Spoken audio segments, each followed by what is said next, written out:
गौ हमारी माता है और हमें गौ की रक्षा करना चाहिए। ये हमें बचपन में ही सिखाया जाता है, लेकिन इसकी रक्षा कोई नहीं करते हैं। नमस्कार, मैं विक्रम सिंह और आप देख रहे हैं R24 भारत।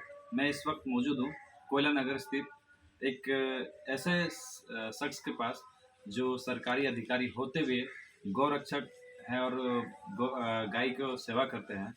चलिए हम सीधे उनसे मिलते हैं। जी, नमस्कार भैया। नमस्कार। जी, बताया जाए कि आप ये जो गौरक्षक सेवा करते हैं, कब से कर रहे हैं और कैसे आपका ये सोच आया? वैसे तो मैं बचपन से ही सामाजिक संस्थानों से जुड़ा रहा।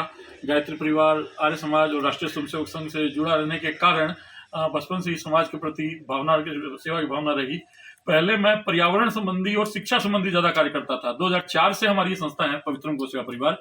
तो 2004 में हम लोगों ने शैक्षणिक कार्य माने गरीब बच्चों को पढ़ाने का कार्य और पर्यावरण का कार्य, जैसे पेड़ पौधों का प्रचार, पॉलिथीन मुक्ति, इस पर कार्य कर रहे थे। वर्ष 2013 से हम लोगों ने गौ सेवा पर कार्य करना आरंभ किया और सारी चीजें एक दूसरे से जुड़ी हुई है। और समाज जो है वो हिपोक्रेसी की तरफ बढ़ रहा है, हम लोग दिखावे की तरफ बढ़ रहे हैं और वास्तविक सेवा की तरफ नहीं बढ़ पा रहे हैं। इस भावना और इस दर्द के कारण हम धीरे धीरे इन गायों की सेवा और इस कामों में आ गए। और अभी हम लोग मूलतः 3-4 कार्य कर रहे हैं। एक पवित्रम आरोग्य हमारा अभियान चल रहा है, जिसमें हम गाय के माध्यम से और नेचर के माध्यम से, प्रकृति के माध्यम से, आयुर्वेद के माध्यम से लोगों को स्वस्थ कैसे बनाया जाए, इस पर हम लोग कार्य कर रहे हैं और इसकी अब धीरे धीरे भविष्य में शिविर भी लगाने की योजना है। दूसरा हमारा कार्य गोरक्षा का कार्य है, गायों के एक्सीडेंट वाली गायों का कार्य, इस पर तो हमारा काम चल ही रहा है। और तीसरा है गाय के माध्यम से स्वावलंबन का कार्य।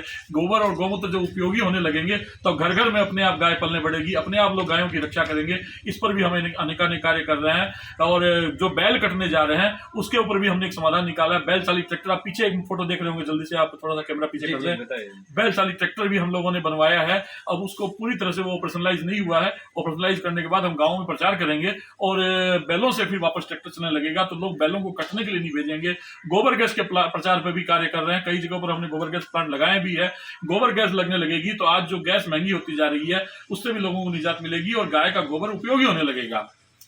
जैसे कि कई बार देखा जाता है कि सड़क पे गाय का दुर्घटना से, मतलब एक्सीडेंट से चोट आ जाती है, तो कई बार वहाँ पे गौशाला में उसका इलाज नहीं हो पाता है। तो इसके लिए आप क्या कुछ यहाँ पे मशीन वगैरह कुछ बनाए हैं? देखिए, अपने झारखंड में जितनी भी गौशालाएं हैं, कम से कम धनबाद की बात कर रहा हूँ, गौशालाओं में गायों की संख्या बहुत ज्यादा है। इस कारण मैनेजमेंट जो है वो एक्सीडेंट वाली गौशालाओं पर चाह करके भी उतना ध्यान नहीं दे पाता है और स्टाफ की कमी हर समय रहती है। तो हम लोगों ने इसका समाधान खोजा कि हम उसमें क्या सहयोग कर सकते हैं। तो अब हम प्राथमिक तौर पे छोटी गायें जो एक्सीडेंट हो जाती है उसको उठा करके मैं अपने घर पर ले आता हूं और यहीं पर हम लोग सेवा का कार्य करते हैं। और बड़ी गाय होने पर आज भी हम गौशाला ही पहुंचाते हैं और वहां पर भी हम लोग प्रयास कर रहे हैं कि हमारी टीम के लोग सप्ताह में 2 दिन, 3 दिन, 4 दिन, अधिक से दिन पहुंचे, ताकि गौशाला के ऊपर हम दबाव न बना करके बल्कि उनके सहयोगी बने। जैसे कि हमने देखा कि 2-3 मशीन और भी है जो रोगियों के उपयोग में आ सकती है। किस तरह का मशीन और कैसे जो रोगी है वो कैसे उपयोग आएगा उनके लिए? देखिए, मूल लक्ष्य है हमें लोगों को प्रकृति और गाय की तरफ जोड़ना। तो हम वो सारे इक्विपमेंट ला रहे हैं देश भर से खोज करके, कुछ कर्नाटक से, कुछ तमिलनाडु से, कुछ दिल्ली से आए हैं, जिनमें हम नेचर के माध्यम से लोगों को कैसे इलाज कर सके। जैसे स्टीम बात है, मिट्टी पट्टी चिकित्सा है, जल नेती है, आपका इमर्सन बात है, आपका रेक्टम चेयर है, आपका सोना बात है, आपका ये शिरोधारा यंत्र है, एनिमा है। इस प्रकार जो हमारी नेचुरोपैथी से रिलेटेड जितने भी कार्य हैं जिसके द्वारा बॉडी को डिटॉक्सिफाई किया जा सके और शरीर को स्वस्थ किया जा सके, उस पर हम लोग कार्य कर रहे हैं। ये सारी मशीन यहाँ पे बनाई गई है या फिर बाहर से मंगाया गया? ये सारी मशीनें फिलहाल बाहर से मंगवाई गई है और वो खोज करके हमारे कार्यकर्ता लाए हैं। कुछ कार्यकर्ता हमारे कर्नाटक गए थे, वहां से 1-2 मशीनें लाए, कुछ दिल्ली गए थे, वहां से हम लोगों ने खोज कर लाए हैं।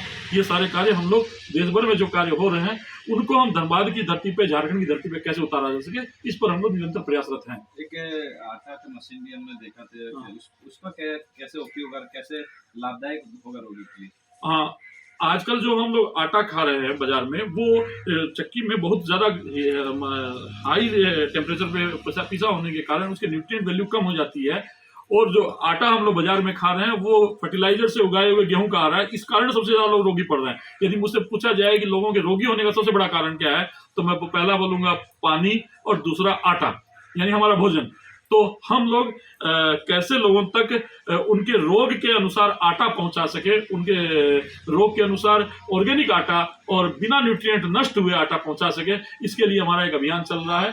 तो हम लोग भविष्य में जब हमारी गौशाला चालू हो जाएगी तो इस प्रकार की 20-25 चक्कियों को एक साथ लगाया जाएगा। अभी हम लोगों ने, जैसा कि हमारे साथ अजय जी जुड़े थे और देखा, आपने सुना कि किस तरह से ये निस्वार्थ होके गौ सेवा करते हैं। उनके साथ एक टीम भी है जो उनके साथ बिना निस्वार्थ के काम करती है और गौ सेवा करती है। कि इनके पास कई मशीन भी है जो रोगियों की काम आएंगे, और ये अपील भी कर रहे हैं कि जो रोगी है वो उस मशीन पे आया, मशीन का उपयोग करें और जाने कि क्या कुछ ऐसे बेनिफिट्स हैं। हमारे जो चैनल के माध्यम से मैं आपको बताना चाहता हूँ कि लोग नेचुरल वे में दवाई लें और जो इनके द्वारा मशीन बनाया गया है इनका उपयोग करें। ऐसी खबरों के लिए मेरे साथ बने रहें। मैं विक्रम सिंह, R24 भारत के लिए धनबाद से।